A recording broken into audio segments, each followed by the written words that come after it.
கடந்த ஒரு சில நாட்களாய் இந்த குவைத் தேசத்தில் நடந்த தீ விபத்தை பற்றி நாம் எல்லோரும் கேள்விப்பட்டிருக்கிறோம். 53 பேருக்கு மேலாக அந்த தீ விபத்தில் மரித்திருக்கிறார்கள். இந்தியர்கள், தமிழர்கள், வட மாநிலத்தார்கள் என்று சொல்லி நாம் நியூஸ் செய்திகளில் நம்ம கேட்டுக்கொண்டிருக்கிறோம். இந்த வெளிநாட்டிலே கடந்து போகிற அந்த மனிதனுடைய வாழ்க்கையை நினைத்து பார்க்கும்போது மிகுந்த ஒரு வேதனையான ஒரு காரியமாய் அது எண்ணப்படுகிறது. அநேகர் வெளிநாட்டு வாழ்க்கை கடந்து போய் தன்னுடைய வாழ்க்கையில் நிம்மதி இல்லாத வாழ்கிறதை நம்ம பார்க்குறோம்.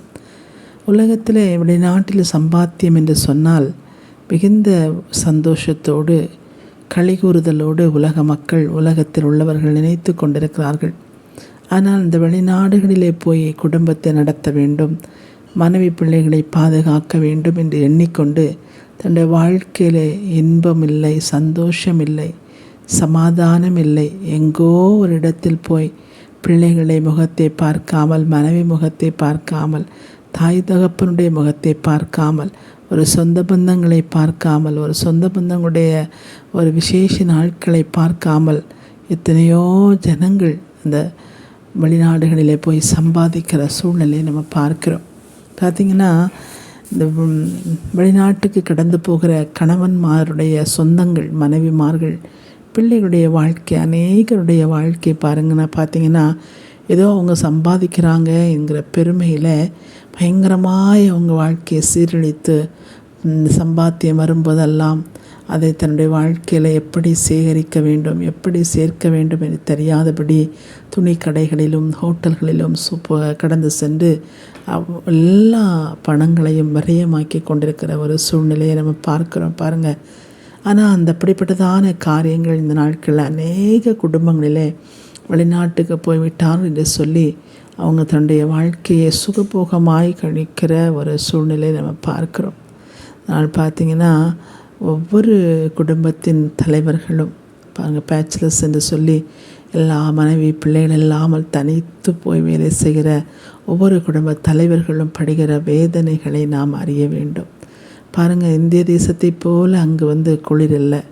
அங்குள்ள குளிர் வேறு, இந்திய தேசத்தில் உள்ள குளிர் வேறு. அங்குள்ள வெயில் வேறு, இந்திய தேசத்தில் உள்ள வெயில் வேறு. அக்கினியில் நடந்தது போல வெளிநாடுகளில் உள்ள வெயில் சூடுகள் இருக்கிறது என்பதை நாம் அறிந்து கொள்ள வேண்டும். குளிர் என்று சொன்னால் தரையில் நம்ம கால் வைத்து நடக்க முடியாத அளவுக்கு குளிர். இப்போ சாதாரணமாக என்ன நினைக்கிறாங்க, வெயில் குளிர் அப்படின்னு சொன்ன உடனே இந்தியாவில் உள்ள வெயில் குளிர் அப்படின்னு நினைக்கிறாங்க. நான் அப்படி அல்ல. அங்கே உள்ள குளிரும் வெயிலும் மனுஷனால் தாங்கி கொள்ளவே முடியாத அளவுக்கு அப்படிப்பட்ட ஒரு வேதனையான ஒரு சூழ்நிலை, வேதனையான ஒரு கிளைமேட்ஸ் தான். அந்த வெயிலெல்லாம் வந்தால் தாங்கவே முடியாது பாருங்கள். அப்படிப்பட்ட நேரத்தில் இந்த மாதிரி சூழ்நிலைகளுக்குள்ளாய் அவர்கள் கடந்து போய் வேலைக்கு போகிறாங்க பாருங்கள். பலவீனப்பட்டு போனால் மருத்துவமனைக்கு போகும்போதெல்லாம் தனிமையாய் போவது, மருத்துவமனையில் போய் அமரும்போது அங்கே ட்ரீட்மெண்ட் எடுக்கும்போது அனாதைகளாய் கட்டிலில் படுத்து கிடப்பது, சொந்தங்கள் இல்லை, குடும்பங்கள் இல்லை. இப்படிப்பட்ட ஒரு சூழ்நிலை என்ன மறந்து கொடுக்குறாங்க. எப்போ நம்மளுடைய காரியங்களெல்லாம் அவங்க யோசித்து பார்க்கும்போது இந்த பலவீனங்கள் ஒரு பக்கம் இருந்தாலும் ஆதரவுக்கு, தேற்றுவதற்கு, பேசுவதற்கு ஒரு நபர் இல்லாமல் வேதனைப்பட்டு கிடக்கிறதை பார்க்க முடிகிறது பாருங்கள். இப்படிப்பட்ட சூழ்நிலைகள் இந்த பேச்சுலர்ஸ்க்கு ரொம்ப கஷ்டப்பட்டு வெளிநாடுகளிலே அவங்க சம்பாதிக்கிறாங்க. அது மாத்திரமல்ல, பலவீனங்கள் மாத்திரமல்ல, மற்றபடியாக இந்த நோய்கள் வருது அநேகருக்கு. மஞ்சள் காமாலை, அது போக இந்த சொல்கிறது வைசூரி போடுறது, அம்மை போடுறது, இப்படிப்பட்ட காரியங்கள் இந்த வெயில் நேரங்களில் அதிகமாக வெளிநாடுகளிலே தாக்கும். அந்த நேரங்களில் பார்த்திங்கன்னா அந்த பேச்சுலர்ஸ் ரூமில் இருக்கிறவங்கெல்லாம் ஒரு கப்பு தண்ணி கொடுக்கறது கூட அவங்களுக்கு ஆள் இருக்காது. அந்த அளவுக்கு அவங்க தனிமைப்படுத்தப்படுவாங்க. அந்த நேரத்தில் பாருங்கள், தாயினுடைய எண்ணம், மனைவியினுடைய எண்ணம் அவங்களை எவ்வளவாய் வேதனைப்படுத்தும் என்பதை நம்ம அறிந்து கொள்ள வேண்டும் பாருங்கள். அது மாத்திரமில்ல, சாப்பாடு சாரியங்கன்னா நம்ம வீட்டில் பார்த்திங்கன்னா அப்பா அம்மா முழிச்சோன்னே காப்பி கொண்டு வருவாங்க. ஆனால் அந்த இடத்துல பார்த்திங்கன்னா நம்மளே எழும்பி, நம்மளே காப்பி போட்டு, பாத்திரம் கழுவி, நம்மளையே குடித்து, நம்மளையே குளித்து, நம்மளையே வாஷ் பண்ணி எல்லாமே தாமே செய்ய வேண்டிய ஒரு சூழ்நிலை. இந்த பேச்சுலர்ஸாக வேலைக்கு போகிறவங்க படுகிற கஷ்டம், தங்குகிற இடத்தை பார்த்திங்கன்னா ஒரு ரூமில் வரீங்க எவ்வளோ போகிறீங்க. இப்போ பாருங்கள், இந்த குவைத்தில் மறித்து ஒரு ரூமில் 20 பேர் 25 பேர் தங்கக்கூடிய ஒரு சூழ்நிலை. பாத்ரூம் போகும்போது வரிசையில் லைனில் நிற்கணும் பாருங்கள். அவ்வளோ கொடுமையான ஒரு சூழ்நிலையில் தான் இந்த பேச்சுலர்ஸ் ஆண்கள் அநேகர் வேலைக்கு கடந்து போகிறாங்க சம்பாதிப்பதற்காக. அது மாத்திரமல்ல, இந்த விசா காரியங்களிலே முதலாளிகளுடைய ஏமாற்றி போடுவது, குழந்தை மனைவி பிள்ளைகள், ஒரு சிறைச்சாலை வாழ்க்கை தான் அந்த சில நாடுகளிலே. நாங்கள் ஒரு தடவை பார்த்திங்கன்னா சவுதி அரேபியாவில் ரியாதில் இருந்து ஜுபேல் ஜெத்தா அந்த கடலோர பகுதியில் உள்ள அந்த ஜனங்களை பார்ப்பதற்காக நாங்கள் கடந்து போயிருந்தோம். அங்கே போகும்போது பார்த்திங்கன்னா அந்த பேச்சுலர்ஸ் ரூமை போய் சந்திக்கும்போது அவங்க தங்கியிருக்கிற ரூமை பார்க்கும்போது அவ்வளவு மனவேதனையாக இருந்தது. ஒழுங்கான ட்ரெஸ்ஸு கூட போட முடியாதபடி ஒரு சும்மா டவலை கட்டிட்டு உட்காந்துருக்கிறவங்க, ஒரு சின்ன ட்ரௌசரை போட்டுட்டு உட்காந்துருக்கிறவங்க. அது மாத்திரமல்ல, எல்லாம் ஒரு ரூமில் அப்படியே ஒவ்வொரு கால் மாட்டு கடையில் பால் பட்டு பக்கத்தில் ஒரு ஆள், இன்னொரு கால் மாட்டு பக்கத்தில் இன்னொரு ஆள், இப்படியாய் அவங்க படுத்து கிடக்கிறதை பார்க்க முடிகிறது. சமையல் பண்ணுகிற பாத்திரங்களை பார்த்திங்கன்னா ஒரே பாத்திரத்தில் மொத்தமாக சமைத்து ஒத்தமாய் காப்பி போட்டு இப்படியா அதை பார்க்கும்போது பார்த்திங்கன்னா இந்த ரோட்டோரங்களில் தங்கியிருக்கிறவங்கெல்லாம் இருப்பாங்க இல்லையா, ரொம்ப ஏழ்மையாய். அப்படிப்பட்டதாக ஒரு வாழ்க்கை தான் இந்த ஜனங்கள் நடக்கிறதை பார்க்க முடியுது.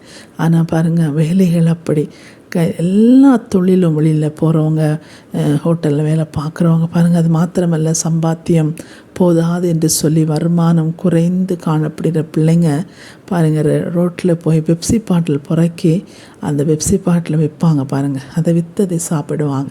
ஹோட்டலில் போய் பாருங்கள், ஒரு 10 ரியால் 5 ரியாலுக்கு ஹோட்டலில் போய் பாத்திரம் கழுவி அந்த மாதிரி காரியங்களை அவங்க செய்து அவங்க சாப்பிட்றத பார்க்க, என்ன சம்பளத்தை எல்லாவற்றையும் குடும்பத்துக்கு அனுப்பிவிட்டு கை செலவுக்கு ஒன்றுமில்லாமல் இப்படிப்பட்டதான ஒரு காரியங்களை செய்து, இப்படிப்பட்டதான கஷ்டப்பட்ட ஓவர் டைம் வேலைகளை செய்து அவங்களுடைய வாழ்க்கையில் நிம்மதியற்ற ஒரு முறையில் இந்த பேச்சுலர்ஸ்கள் வாழ்ந்து கொண்டிருக்கிறத பார்க்க முடியுது. ஆனால் பார்த்திங்கன்னா அவங்க திருமணம் முடிந்து விட்டு வந்த அந்த மனைவி பிள்ளைகளுடைய வாழ்க்கையை நீங்கள் பார்த்திங்கன்னா மிகவும் கம்பீரமாய் மிகவும் ஆடம்பரமாய் அவர் வாழ்வதை நம்ம பார்க்கலாம். என்று சொன்னால் அந்த கணவனுடைய வேதனை, நம்முடைய பிள்ளைகளுடைய வேதனை, அங்கே வெளிநாடுகளிலே அவங்க படுகிற கஷ்டம், அவங்களுடைய மனவேதனை, அவங்களுடைய துக்கங்கள் அவங்களுக்கு தெரியல.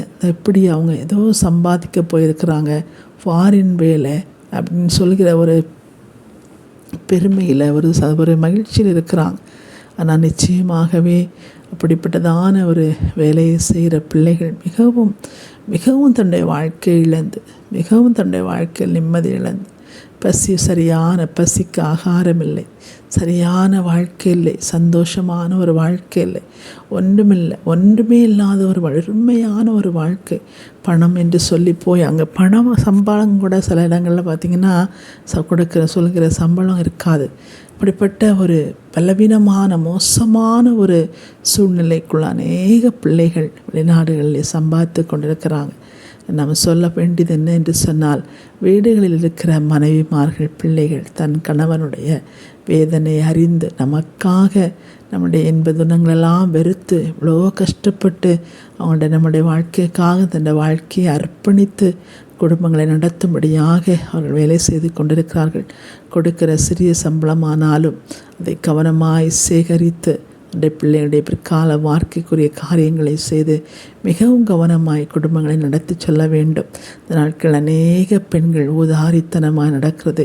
கணவனுடைய சம்பளத்தை வாங்கி கொண்டு உதாரித்தனமாய் ஃப்ரெண்ட்ஸ்களோடு சுற்றுவது, கடைகளில் போய் இஷ்டம் போல் துணிகள் எடுப்பது, எவ்வளோ தூரம் செலவழிக்க முடியுமோ ஆடம்பரமாக நடப்பது, வெளியே டூர் போகிறது, அந்த ஊருக்கு போகிறேன் இந்த ஊருக்கு போகிறேன் அப்படிலாம் போய் அவ்வளோ பைசாக்களை விரயம் பண்ணி வாழ்க்கை முழுதும் கடன் கடன் கடன் கடன் என்கிற ஒரு அவல நிலைக்கு அந்த கணவன்மார் போகிற ஒரு சூழ்நிலை நம்ம பார்க்குறோம். அதனால் நம்ம அறிந்து கொள்ள வேண்டிய காரியம் என்னென்னு சொன்னால், ரொம்ப கஷ்டப்படுறாங்க இந்த பேச்சுலர்ஸ்லாம். பாருங்கள், இன்றைக்கி குவைத்தில் பாருங்கள், அப்படியே எவ்வளோ வேதனையோடு அவங்க படுத்திருப்பாங்க தெரியுமா. ஒரு நாள் நீங்கள் போய் பார்த்தீன்னு சொன்னால் தெரியும். ஒரு நாள் அந்த இடத்துல போய் நீங்கள் பார்த்தீங்கன்னா அவங்க படுற வேதனை தெரியும்.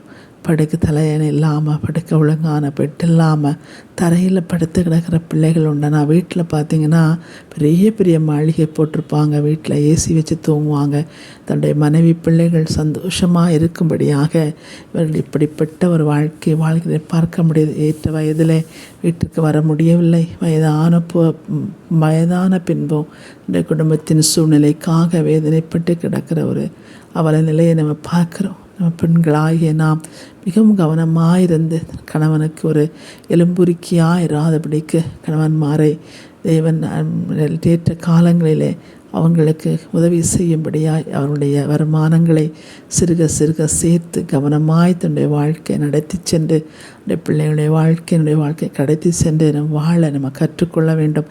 வீண் செலவுகள், வீண் ஆடம்பரங்கள், வீண் அடக்கைகள், வீணான செய்கிற பெருமையான காரியங்கள் எல்லாம் விட்டுவிட்டு மிகவும் தாழ்வான ஒரு வாழ்க்கை, மிகவும் தாழ்மை நிறைந்த ஒரு வாழ்க்கையாக நம்ம வாழ்ந்து நாட்களில் வருகிற சம்பளங்களை மிகவும் வருத்தத்தோடு சம்பாதித்து கொடுக்கிற அந்த சம்பளங்களை சேர்த்து வைத்து நீங்கள் வாழ்ந்து கடைசி சீக்கிரத்தில் தன் கணவன்மாரை தன் வீடுகளுக்கு அழைத்து குடும்பமாய் வாழக்கூடிய ஒரு சூழ்நிலைகளுக்குள்ளே கடந்து வர வேண்டும் என்பதை நாங்கள் வேண்டுகிறோம். அப்படியாய் ஒவ்வொரு பிள்ளைகளுடைய நாட்டில் வேலை செய்கிற ஒவ்வொரு கணவன்மாரும் அநேகர் பார்த்திங்கன்னா ஃபேமிலியாக இருக்காங்க, அவங்களோட லைஃப்பெல்லாம் வேறு. சரி, மனைவி பிள்ளைங்க எல்லோரும் ஒன்றாக இருப்பாங்க, அவங்க வாழ்க்கை அப்படி போயிடும். ஆனால் தனிமையாக இருக்கிற மனிதர்களுடைய வாழ்க்கை மிகவும் கொடூரமானது, மிகவும் வேதனை நிறைந்தது.